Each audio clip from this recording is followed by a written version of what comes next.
महोदय, प्रशासन का यह कर्तव्य हो जाता है कि वह सतर्क रहे और अधिकारी लोग अपने को निष्पक्ष रखें, किंतु जो जनता के अंदर एक गिरावट आती जा रही है, वह भी एक देखने की बात है।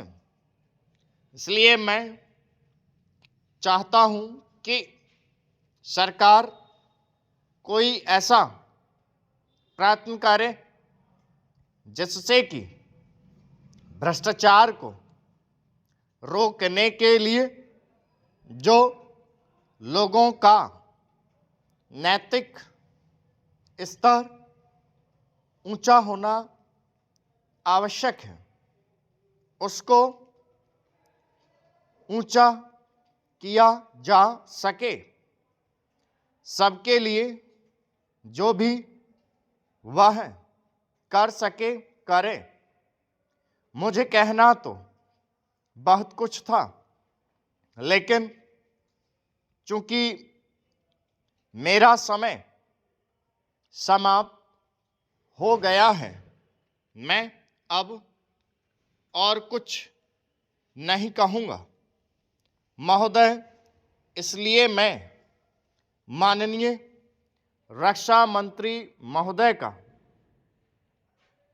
ध्यान इतिहास की उस चेतावनी की ओर दिलाना चाहता हूं कि हिमालय की चोटी पर जिसका अधिकार रहा है, उसका गंगा और यमुना के मैदान पर भी अधिकार रहा है।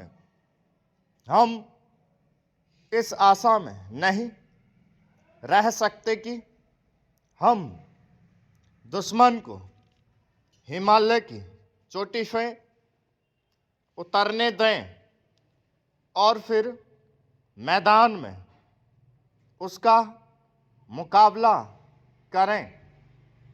मुझे याद है कि कुछ वर्ष पहले प्रधानमंत्री जी ने बड़ी दृढ़ता के साथ यह कहा था कि हम हिमालय को दहेज के रूप में नहीं दे देना चाहते और यह नहीं कहना चाहते कि साहब आप टहलते हुए यहाँ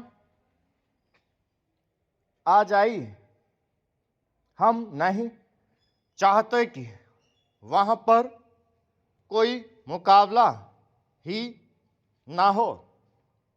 मैं समझता हूँ कि अगर किसी भी सैनिक अधिकारी के दिमाग में अभी तक यह भावना है कि हम हिमालय की ऊंची चोटियों को छोड़कर नीचे मैदान में आकर युद्ध लड़ेंगे, तो उनको भ्रम में नहीं रहना चाहिए।